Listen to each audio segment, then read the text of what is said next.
તો જય માતાજી મિત્રો, કેમ છો બધા મજામાં? તો તમારા બધાને ફરીથી એકવાર મારા નવા વિડીયોમાં અને અમારી નવી ચેનલ એસકે ન્યૂઝમાં તમારા બધાનું સ્વાગત છે.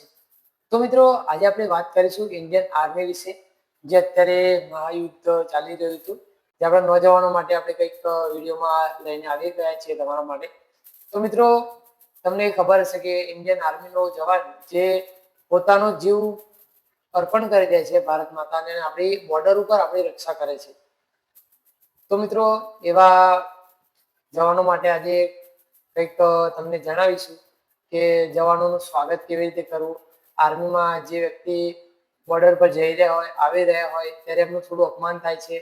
તો તે રીતે આપણે થોડુંક રિકવર કરીશું.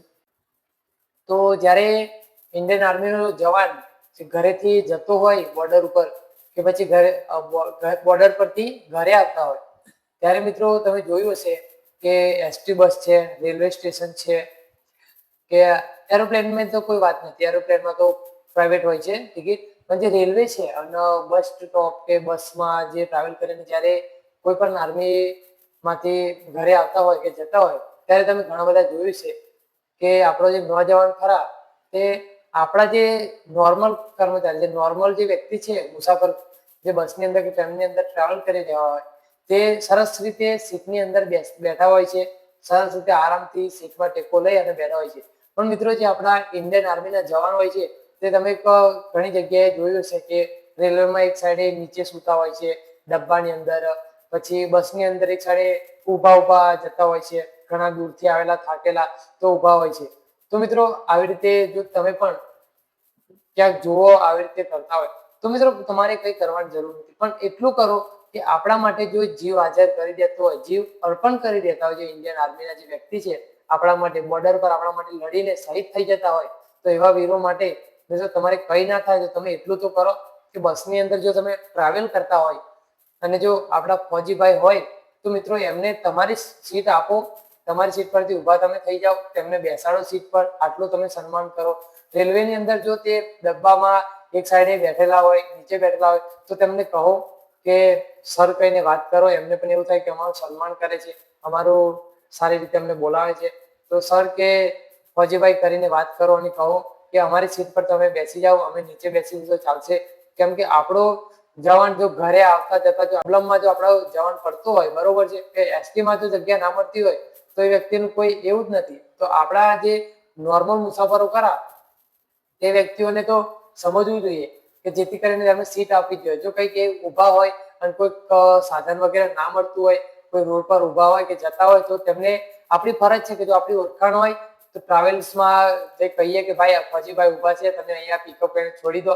ભાઈ પૈસા તો બધા આપે જ છે, બરોબર છે, ફૌજીભાઈ ફ્રીમાં તો કઈ જતા નથી, બધા પૈસાથી જ જાય છે.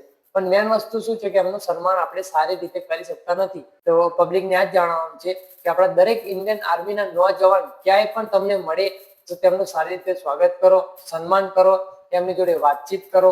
જો એ કોઈ એસટી બસ કે રેલવેમાં જતા હોય તો તેમને સારી રીતે બેસાડો, સારી રીતે વાતચીત કરો, હાવભાવથી તમે એમને બોલાવો. તો આ રીતે જો તમે ઇન્ડિયન આર્મીનું સ્વાગત કરી શકો તો સારું છે. બાકી આપણી ઇન્ડિયન આર્મી એવી છે કે તેમને જેટલા ગુણગાન કરો એટલા ઓછા છે. કેમ કે અત્યારે હાલની અંદર તે ખુદ બોર્ડર પર તાપ વેઠે છે, ઠંડી વેઠે છે, વરસાદ વેઠે છે. તમે જોયું છે મિત્રો ઘણા વિડીયોમાં કે તેમનું જે ખાવાનું હોય છે એ કેવી રીતે બોર્ડર પર ખાતા હોય છે. મિત્રો, આપણે તો ઘરમાં બેસીને ચાર દિવાલની અંદર વરસાદથી બચી જઈએ છીએ, તાપથી બચી જઈએ છીએ, ઘરની અંદર સરસ ધાબળા ઓઢીને સૂઈ જાય છીએ. પણ મિત્રો, જે આપણા નોજવાનો છે તેને કઈ ઉઠવા માટે નથી મળતું, બોર્ડર ઉપર નથી, તાપનો તડકો વેઠવા માટે કઈ નથી મળતું, બરોબર છે, ઠંડી માટે નહીં મળતું, વરસાદ આવે તો ખરા વરસાદમાં ઊભા હોય છે.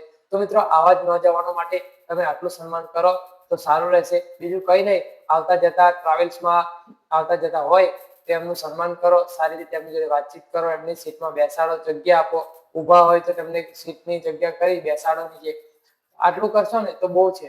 જો તમે મિત્રો આટલું તમને જણાવવા માટે વિડીયો બનાવ્યો છે, તો મિત્રો જો વિડીયોથી સહેમત હોય અને વિડીયો સારો લાગે તો વિડીયોને લાઈક કરી લેજો. અમારી ચેનલ પર નવા હોય તો સબસ્ક્રાઇબ કરી લખી દેજો ભારત માતાની જય અને જય હિન્દ, જય જવાન.